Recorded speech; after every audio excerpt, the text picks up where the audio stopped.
welcome back to another video. My name is Rebecca and I'm an associate attorney here at Richards and Jurusik, and today we're going to be discussing this year's upcoming H-1B lottery for fiscal year 2027.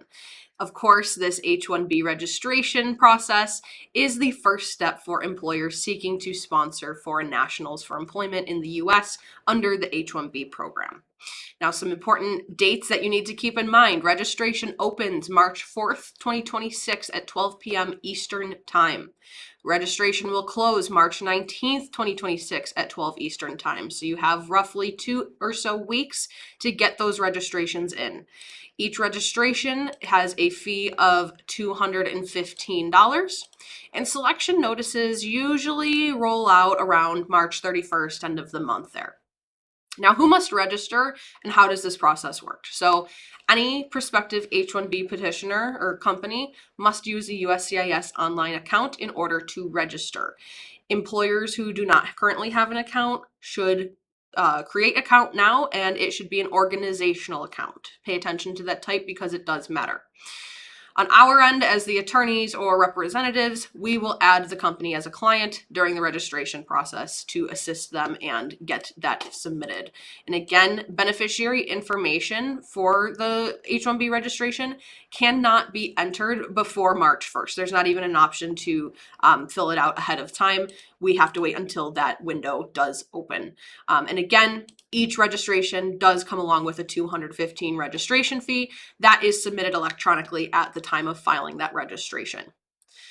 Now, what happens if you are selected? Well, if you're selected in the lottery, that means that you get to file an H-1B petition for the worker you intend to bring on under the H-1B program. Selection in the registration in the lottery is your ticket to apply. It doesn't guarantee approval, but it allows an H-1B application to be submitted to USCIS.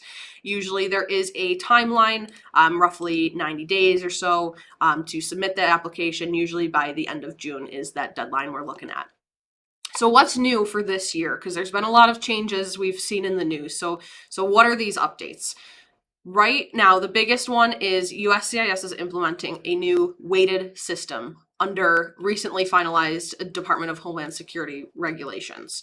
So what this means is USCIS is conducting a weighted selection among beneficiaries, prioritizing higher skilled and higher paid workers. So the higher the wage, really, the better chance at being selected in the lottery for this year. The goal of this is to better protect U.S. wages, making sure the U.S. market isn't being undercut by foreign labor, in guaranteeing proper working conditions and job opportunities.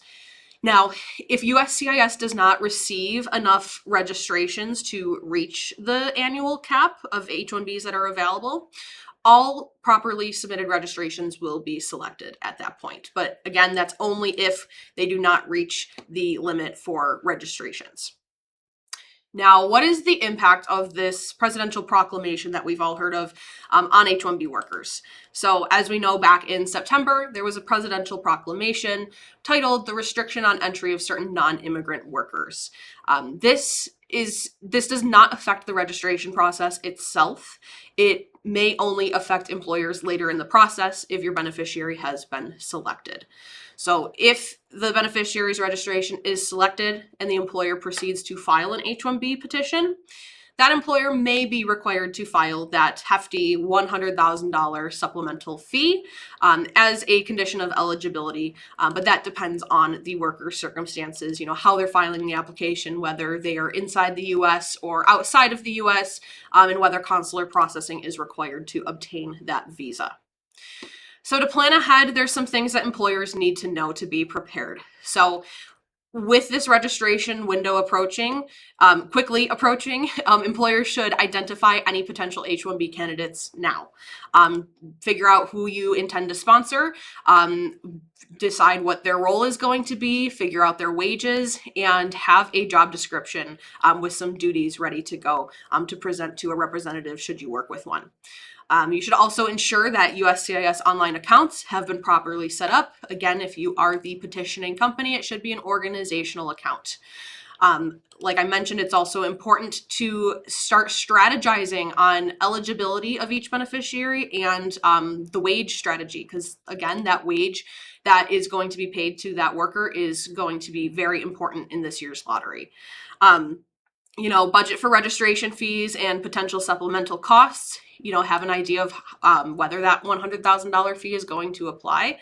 And then, of course, prepare for the possibility of the weighted selection outcome. So again, those with higher anticipated wages will have a better chance at selection. So as with anything, early preparation is especially important, but certainly now, given all these regulatory changes affecting this upcoming lottery.